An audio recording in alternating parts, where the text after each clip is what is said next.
오늘 거룩한 주님의 날 이렇게 믿음으로 주님 앞에 나와 예배하고 하나님의 귀한 음성 듣는 여러분들에게 하나님의 크신 은혜와 축복이 임하길 간절히 축원합니다. 우리는 살아가면서 많은 죄를 지으며 살아갑니다. 죄를 짓지 않고 살아가는 사람이 있을까요? 아마도 이 세상에 태어난 사람 중에 죄 짓지 않고 살아간 사람은 아무도 없을 것입니다. 그럼 이런 생각을 해볼 수 있습니다. 우리가 지은 죄, 내가 지었지 않습니까? 그러면 그 죄를 내가 스스로 없앨 수는 없을까? 어떨 것 같습니까? 내가 스스로 지은 죄 아니겠습니까? 다른 사람들이 또 알지 못하는 그런 죄들도 나의 모습 가운데 굉장히 많이 있죠. 내가 스스로 지은 죄인데 그러면 내가 그 지은 죄를 내 스스로 없앨 수는 없을까? 어떨 것 같습니까? 근데 우리가 스스로 지은 우리의 죄는 없앨 수 없습니다. 무엇 때문에 그렇겠습니까? 이미 일어난 일이기 때문에 그렇습니다. 우리가 지은 죄는 한번 일어난 그 일이기 때문에 일어난 것을 과거로 돌이켜 그것을 없었던 것으로 지울 수 없는 것이죠. 뿐만 아니라 그 죄로 인한 결과들이 이미 자기 혼자 안에서 끝난 것이 아니라, 물론 그렇게 될 수도 있지만, 그러나 그 죄악의 모습은 이미 다른 사람에게로, 다른 것에게로 영향을 미쳤기 때문에 그렇습니다. 그 모든 것들을 다 주워 담을 수는 없는 것이지요. 그렇기에 우리가 지은 죄, 그것은 내가 스스로 지었다고 할지라도, 다른 사람들이 알지 못하는 죄라고 할지라도 우리 스스로가 그 죄를 없앨 수는 없다라고 하는 것입니다. 어떤 종교에서는 우리가 지은 죄만큼 선한 일을 많이 쌓으면 된다, 덕을 많이 쌓으면 된다, 그렇게 이야기를 하기도 합니다. 그러나 선행을 많이 하고 덕을 많이 쌓는다고 해서 우리의 죄가 없어지는 것은 아닙니다. 우리가 선행을 행하는 그런 일은 인간으로서 당연히 해야 되는 그런 일이지, 그 일로 인하여 죄가 없어지게 하는 그런 모습들이 있게 되는 것은 아니다라고 하는 것이죠. 우리가 죄를 지었을 때에 그 죄를 반성할 수 있습니다. 사과할 수 있습니다. 보상도 할 수는 있습니다. 그렇지만 우리가 지은 죄를 없는 것으로 할 수는 없습니다. 그래서 성경은 이렇게 이야기합니다. 우리의 죄를 없애기 위하여 우리가 행할 수 있는 것, 그것은 우리가 그 죄값을 치르는 것이다, 이렇게 얘기를 합니다. 우리가 죄값을 치러야 됩니다. 그 죄값은 무엇입니까? 바로 우리의 죽음입니다. 우리가 피 흘려 죽음으로 인하여 우리의 그 죄값을 치르면 우리의 죄는 없어지게 되는 그런 모습들이 있게 되죠. 그런데 이런 생각을 해봅니다. 피 흘려 죽는다고 하는 거 참 너무 잔인한 거 아니겠습니까? 정말 너무 잔인한 피 흘려 죽음의 모습. 그런데 그렇지 아니하고 우리 하나님을 믿습니다. 예수 그리스도를 믿습니다. 그러면 하나님이 우리가 지은 죄에 대해서 너희들이 모든 지은 죄 없애줄게, 이렇게 얘기하면 그 모든 죄는 없앨 수 있는 거 아닐까요? 하나님은 전능한 하나님이십니다. 역사하시는 하나님이십니다. 우리가 지은 죄까지도 하나님이 없애줄게 라고 얘기하면 그러면 그 죄도 없어질 수 있는 것이 아닐까, 이런 생각을 해보지요. 그러나 죄가 없어지는 것, 그것은 하나님이 우리의 죄가 없어진다, 없애줄게 라고 해서 없어질 수 있는 것이 아니지요. 왜냐하면 성경에는 분명하게 그것을 말씀하고 있기 때문에 그렇습니다. 먼저 하나님이 그냥 말로다가 너희 죄 없애줄게 이렇게 해서 없어질 수 있는 것이 아니라고 하는 것, 그래서 성경은 이렇게 이야기합니다.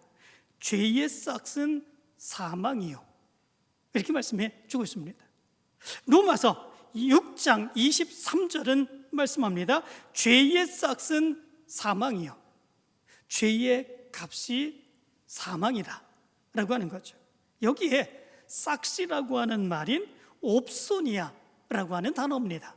이 단어는 당시 로마 군인들이 복무의 대가로 정당하게 보상을 받아야 되는 대가를 바로 옵소니아, 싹이라고 이야기를 했다고 그럽니다.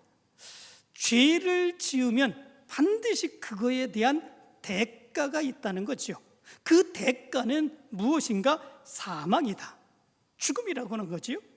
이 죽음은 다나토스라고 하는 단어입니다. 육체적인 죽음만 의미하는 것이 아니라 영적인 죽음까지도 의미해 주고 있습니다. 죄의 싹은 사망이요, 죄를 지은 사람이 그 죄를 없이 할 수 있는 방법은 한 가지밖에 없습니다. 무엇입니까?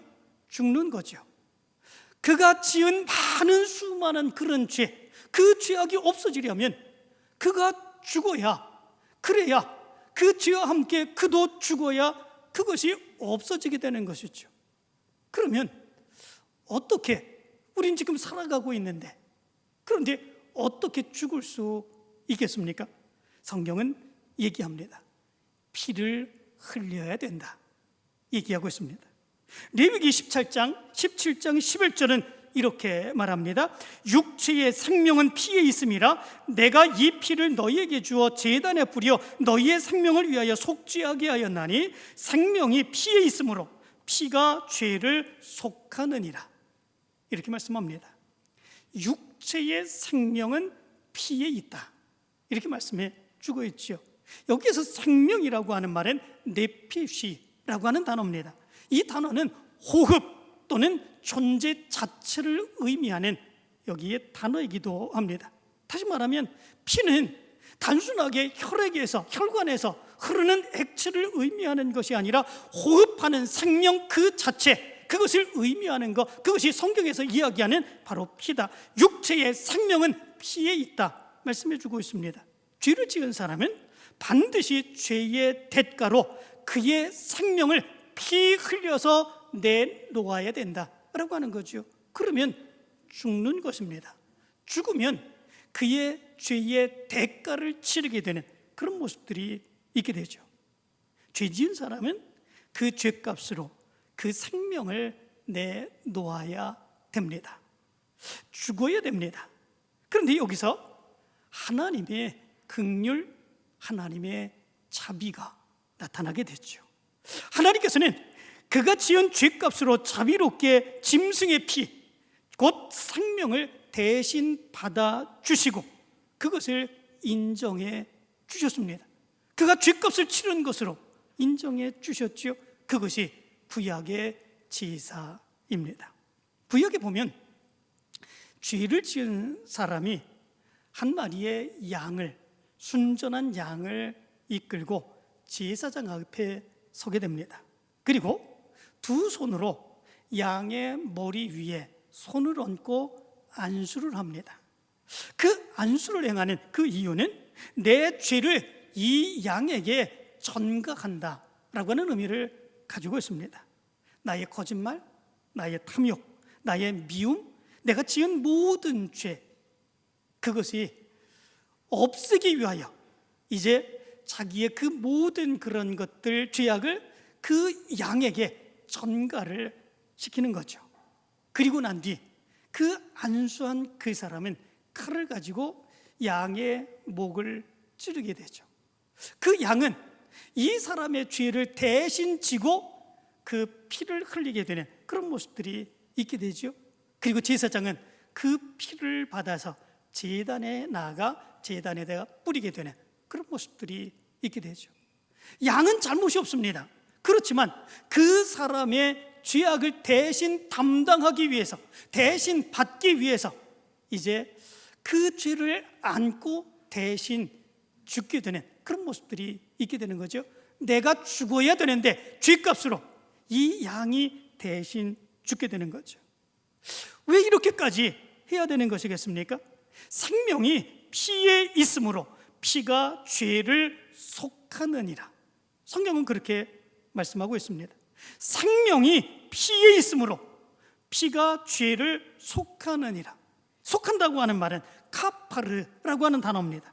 이 단어의 원뜻은 덮는다 라고 하는 의미를 가지고 있습니다. 다시 말하면 죽어 마땅하야 될 그런 내가 그 추악한 죄, 그 모든 것을 가지고 바로 그 죄를 양에게 전가했을 때 양은 그 죄를 대신 지고 나를 위해서 죽는다는 거죠. 그러면 그 피가 흘러서 그 피가 내 죄를 덮게 되면 하나님이 그 죄악된 모습을 보지 아니하시고 넘어가시는 그 모습이 있다라고 하는 거죠.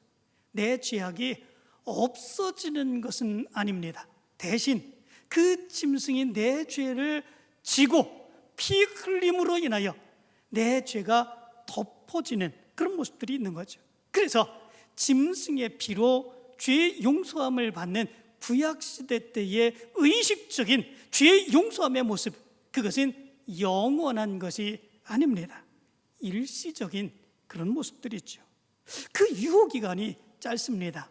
금방 또 죄를 지으면 또다시 그 짐승을 가져다가 안수하고 피 흘려 내 대신 죽게 하는 그런 모습들이 있게 되는 거죠. 히브리서 10장 11절은 그래서 이렇게 말합니다. 제사장마다 매일 서서 섬기며 자주 같은 제사를 드리되.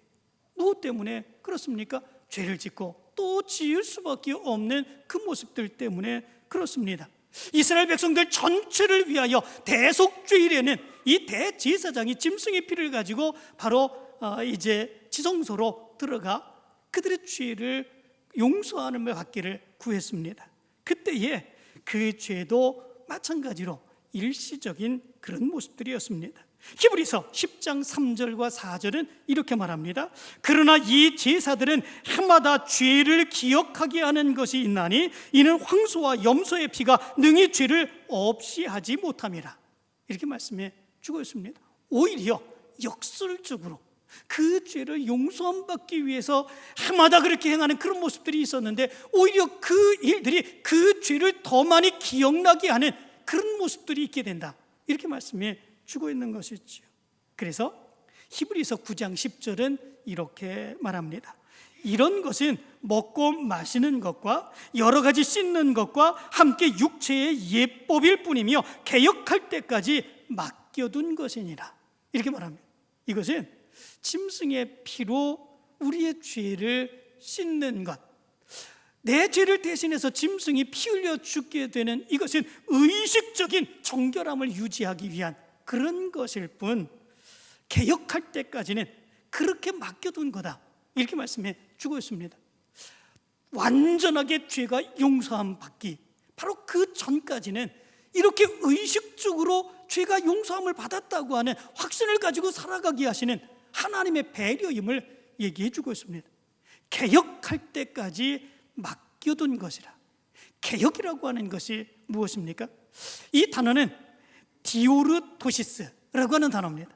이것은 바르게 잡다, 새로운 질서를 세우다 라고 하는 의미를 가지고 있습니다.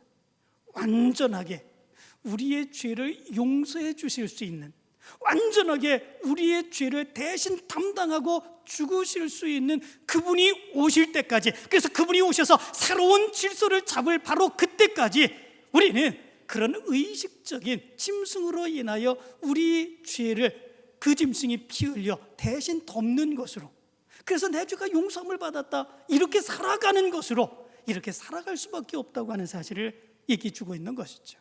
그러므로 인하여 더 나은 제물이 필요하죠. 완전한 제물이 필요하죠. 우리의 죄를 완전하게 없애줄 수 있는, 바로 내 대신 죽을 수 있는 그 제물이 필요하죠. 그분이 누구이십니까? 예수 그리스도시죠. 히브리서 9장 22절은 이렇게 말합니다. 율법을 따라 거의 모든 물건이 피로써 정결하게 되나니 피 흘림이 없은즉 사함이 없느니라. 이렇게 말합니다. 피 흘림이 없은즉 사함이 없느니라. 이거는 단순한 피 흘림을 얘기하는 게 아닙니다.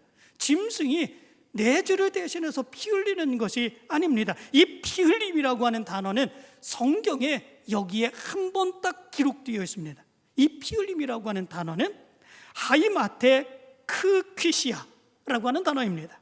이거는 피를 조금 흘리는 것이 아니라 완전히 생명이 다 빠져나갈 때까지 완전히 쏟아붓는 그런 완전한 희생, 완전한 피 흘림을 여기서 의미해 주고 있는 것을 보게 됩니다.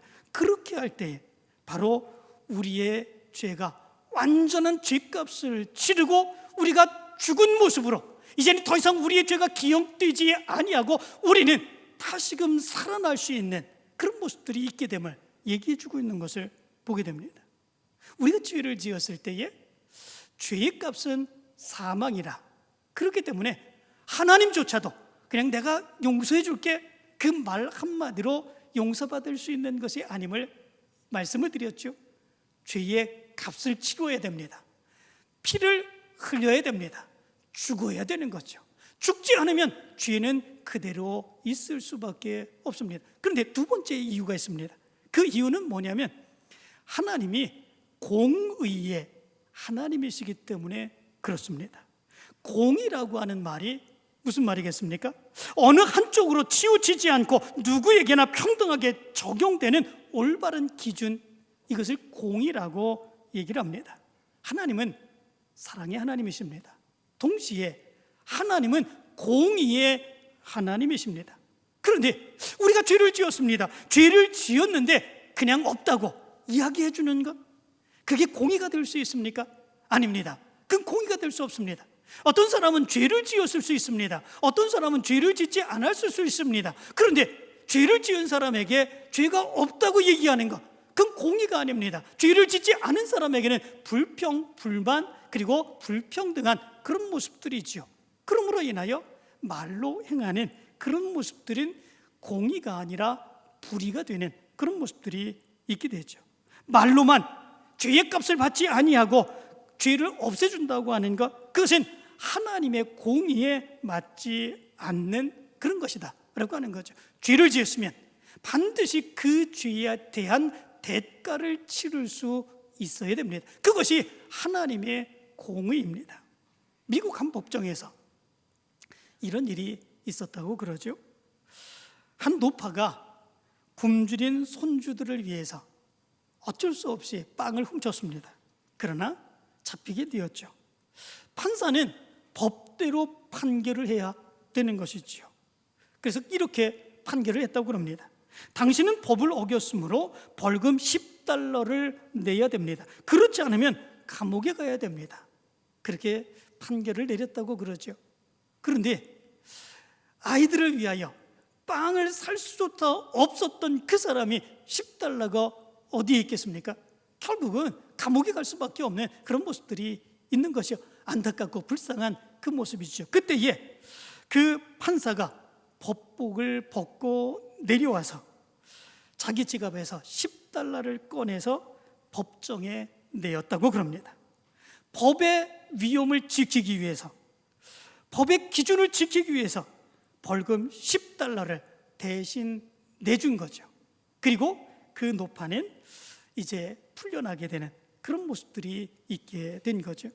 이것이 십자가의 원리이기도 합니다.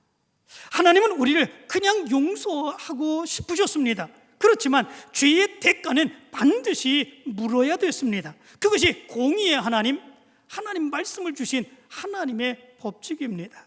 그래서 하나님은 자기의 독생자 예수 그리스도를 이 땅에 보내시고 그 십자가에서 모든 피 흘림, 하이 마테 그 크시야, 모든 피 흘림 하나도 남김없는 그 피를 흘리게 하심으로 인하여 대신 죽게 하신 거죠. 그리고 완전히 우리의 죄를 탕감해 주시는 그 모습이 있게 하신 거죠. 예수님은 우리를 대신해서 이렇게 피 흘려 죽으셨습니다. 머리에 가시관을 쓰셨고 몸은 채찍에 맞으셨고, 그리고 양손과 양발에는 대못을 박히셔서 피 흘려 죽으셨습니다. 왜 예수님이 그 엄청난 고통을 당하셔야 된 것이겠습니까?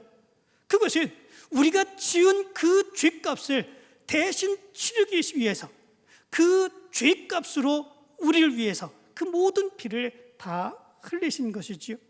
레위기 17장 11절 분명하게 말씀합니다. 육체의 생명은 피에 있음이라. 내가 이 피를 너희에게 주어 제단에 뿌려 너희의 생명을 위하여 속죄하게 하였나니 생명이 피에 있으므로 피가 죄를 속하느니라. 예수님이 그 피로 우리의 죄를 덮으셨습니다.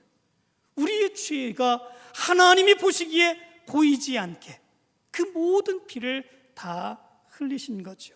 십자가 위에서 예수님은 그 고통 가운데 부르짖었습니다. 엘리 엘리 라마 사박다니, 나의 하나님 나의 하나님 어찌하여 나를 버리셨나이까. 그러나 하나님은 침묵하셨죠.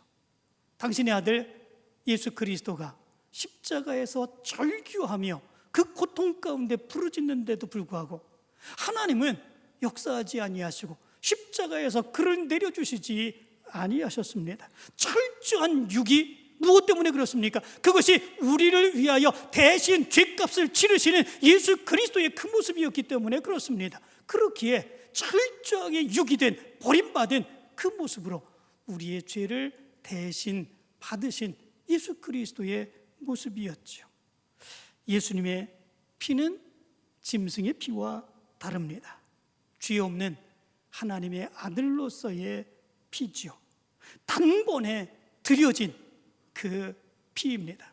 짐승의 피는 단번에 드려져 이렇게 우리의 모든 죄를 용서해 줄 수 있는 그런 피가 아닙니다. 짐승조차도 결국 죄악된 존재이기 때문에 그렇습니다. 그 연약한 모습이 있기 때문에 그렇습니다. 그를 드리는 대제사장도 죄악된 존재이기 때문에 그렇습니다. 그렇기에 그 죄의 용서함을 받기 위해 짐승의 피를 가지고 대제사장도 매년마다 나가서 바로 자기를 위하여, 백성들을 위하여 다시 제물을 드려서 피 흘려 용서를 구하는 그런 모습들이 있는 것이지요. 세상에 있는 모든 것은 완전하지 않습니다. 의식적이고 임시적인 그런 것뿐이죠. 마틴 루터가 한 번은 꿈을 꾸게 되죠. 사탄이 나타납니다. 그에게 책을 보여주면서 이야기를 합니다.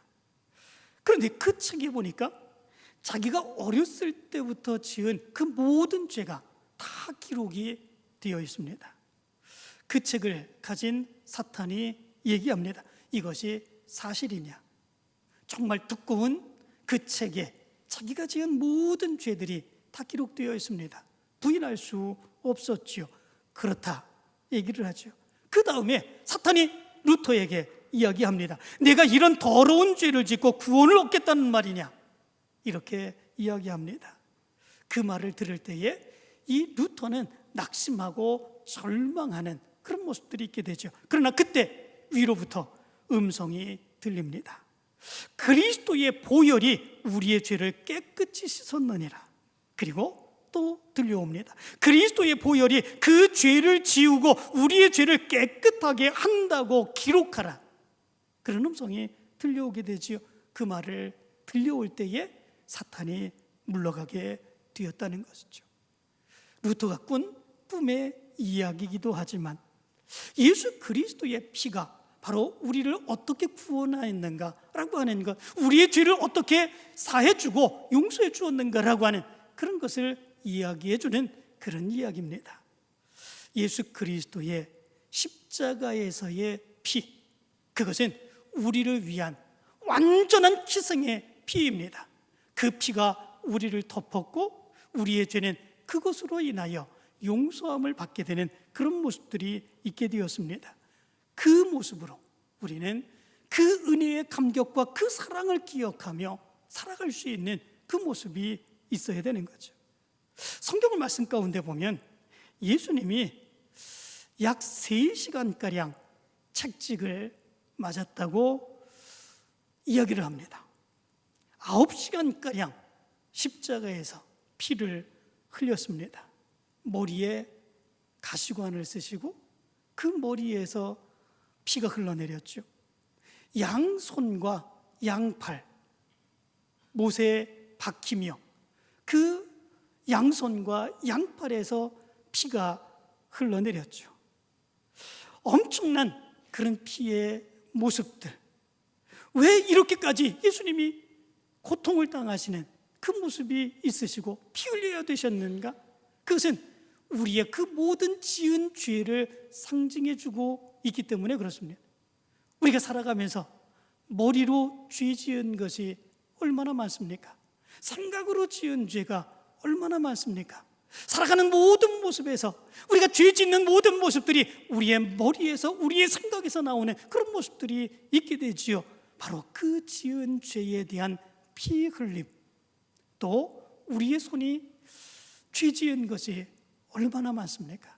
다른 사람의 것을 빼앗고 다른 사람들에게 힘들게 하고 다른 사람을 어렵게 하고 가지 말아야 될 것도 가는 그 모습, 우리의 손과 발이 지은 많은 그 죄악된 모습이 바로 여기에 있는 거죠. 예수님께서는 양손에 못이 박혀 피를 흘리셨고 양발에 못이 박혀 피를 흘리셨습니다. 예수님의 피 흘리심은 여기서 끝나지 아니했죠. 예수님은 드디어 십자가에서 죽으시지요. 그러나 거기서 끝나지 아니하고 로마의 병사들은 가늘고 긴 창으로 예수님의 옆구리를 찔렀습니다. 기록에 의하면 왼쪽 가슴 셋째 갈비뼈, 넷째 갈비뼈 사이를 찔른 것으로 이렇게 학자들은 얘기를 합니다. 왼쪽 갈비뼈, 가슴 셋째 갈비뼈, 넷째 갈비뼈 그 사이를 긴 창으로 찔렀을 때에 거기에서 찔리는 자국이 그 안에 심장에 다다르게 된다고 그럽니다. 사람이 죽게 되면, 십자가에서 죽게 되면 모든 피는 다 쏟아내게 되고 마지막 아주 조금의 피가 남게 된다고 그러죠. 그 피가 심장에 조금 남아있는 피라고 그럽니다. 그런데 바로 그 피를 로마 군인들이 창으로 찔러서 그 심장에 남아있던 조금의 피까지도 다 흘리게 되는 그 모습이 있게 된 거죠. 그 모습이 예수님이 우리를 위하여 흘리신 그 피입니다. 완전하게 쏟으신 피이죠.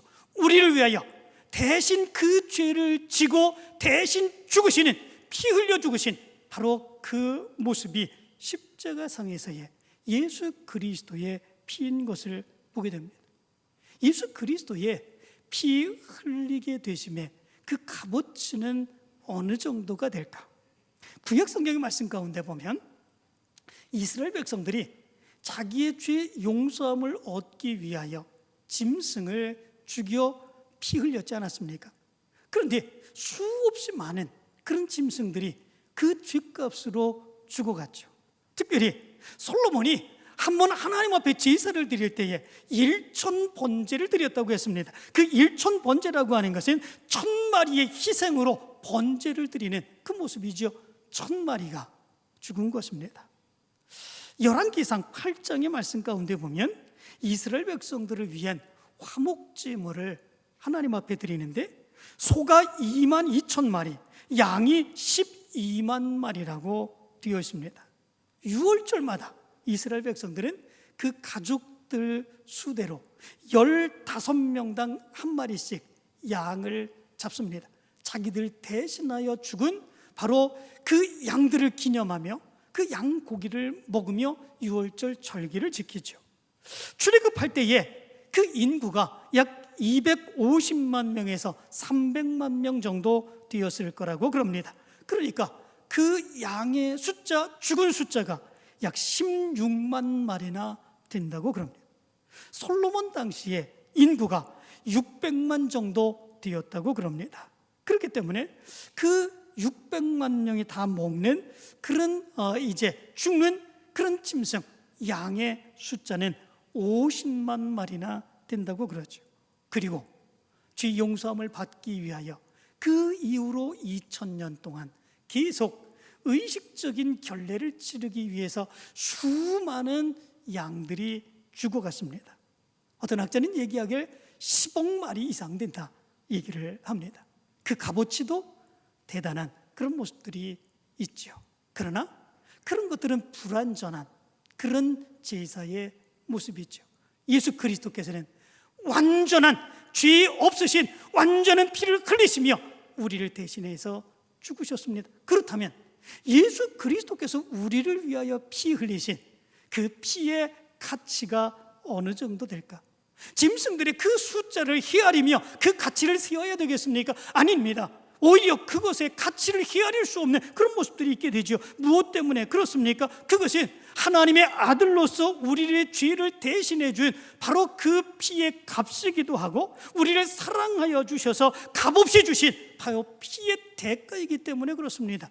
바로 그것은 누가 대신할 수 있는 것이 아니기 때문에 그렇습니다. 그 가치를 헤아릴 수 없는 것, 그것이 바로 예수 그리스도께서 우리를 대신하여 피 흘리신 그의 피의 가치입니다. 어떻게 십자가의 피가 우리의 죄의 용서함을 받게 할 수 있는가?